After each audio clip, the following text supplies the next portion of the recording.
Hello and welcome to a new little series of videos that might turn into a bigger series of videos. I don't know yet, but this is Dad Builds. So my dad is a builder by trade, so he's pretty much a handyman in anything that kind of needs to be made. And he's now, after nearly 10 years of me doing this, just starting to get into the more nerdy side of making stuff. He's got his very first costume on the way, which will be on show next year, so there'll be videos of accessories for that he's going to be making himself. There is a very large prop build which is currently happening just outside there, but I can't show you that until it's ready. People on Patreon will be able to see it first. Link is in the description.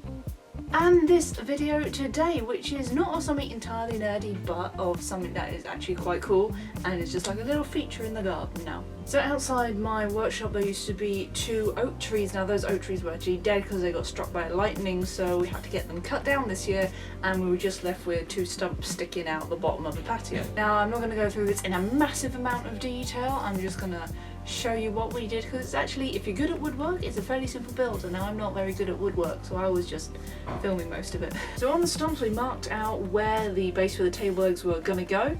That was then cut out with a chainsaw, and 2 large wooden planks had to be cemented in place to make sure that the base was really strong, because that was going to be the main support for the tabletop.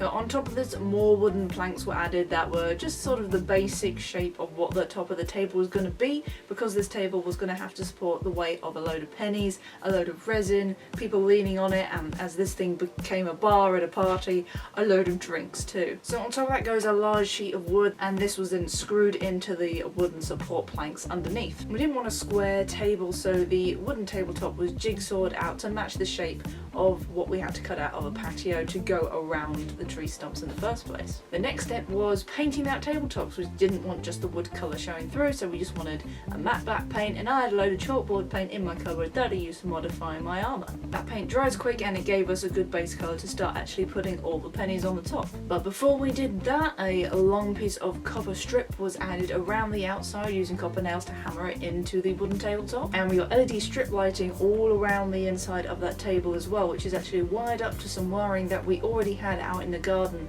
for some outside lights that were by the tree stumps. These LED lights are great, they're cheap, you can buy them offline, and you can battery power them if you don't have access to external wiring.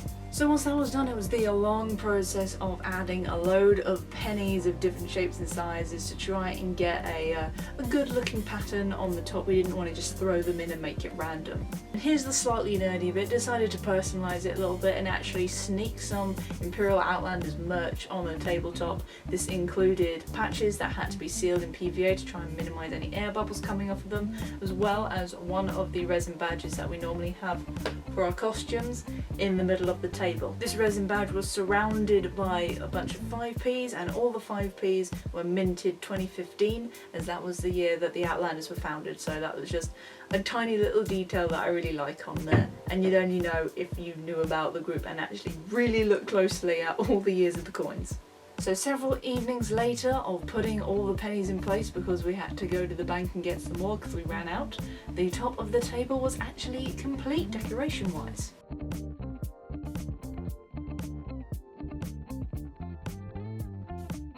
So now here comes the tricky part, the resin. Now the resin we use is like a water clear resin that's actually made for stuff like this. It's made for making tables, like floors, things of that nature. So it cures pretty quickly and does minimize bubbles. But we did have some issues on the first layer of having bubbles coming up because air was trapped underneath the coins, and the patches, even though they were sealed with PVA glue, still gave off a lot of air bubbles. So that wasn't too great. We also used resin tape to go around the top of the copper to make sure resin didn't overspill. This is the first test with the LEDs, because when resin cures it goes really hot, so we're slightly worried that the LEDs would have been affected, but they were absolutely fine. But as you can see in the dark with the LEDs on, the imperfections have picked up a lot more, and you can see all the air bubbles that have moved to the surface. So Dad got the belt sander out and sanded down the entire top of the table, which I was quite worried about, because as you can see, that scratched it out really bad to the point you can barely see what's underneath it anymore, and I was worried that the resin going over the top wouldn't clear it properly. To get this particular resin to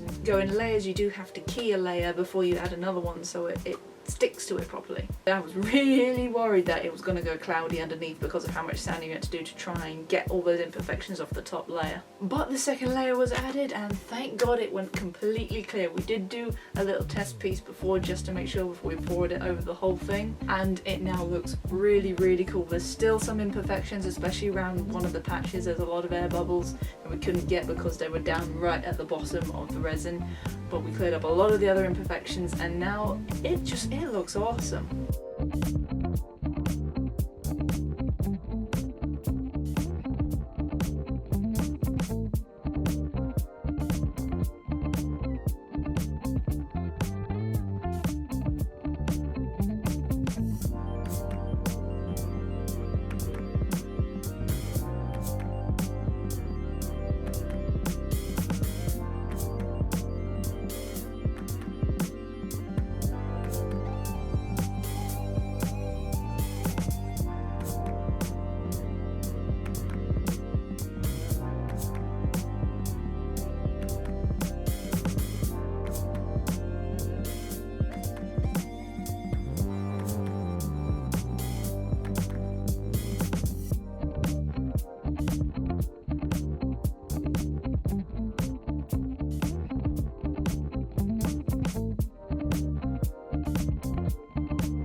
So it's the first time trying something like this, so it's not perfect, but it's a really cool little feature outside now, and definitely something that people when they came round were actually complimenting, which it pleased Dad. So there you go. I know it was a short video, not as in-depth as my other builds, but still something that was pretty interesting that we have been doing, as current projects are taking a while to do, so build videos will be out when they're ready. As I said before, if you want to support me on Patreon, then you do get early access and behind the scenes to certain things I do. The link will be at the end with the other little end cards as well as in the description below. One of the rewards is you get a shout out on my videos as well as all the access to the behind the scenes stuff.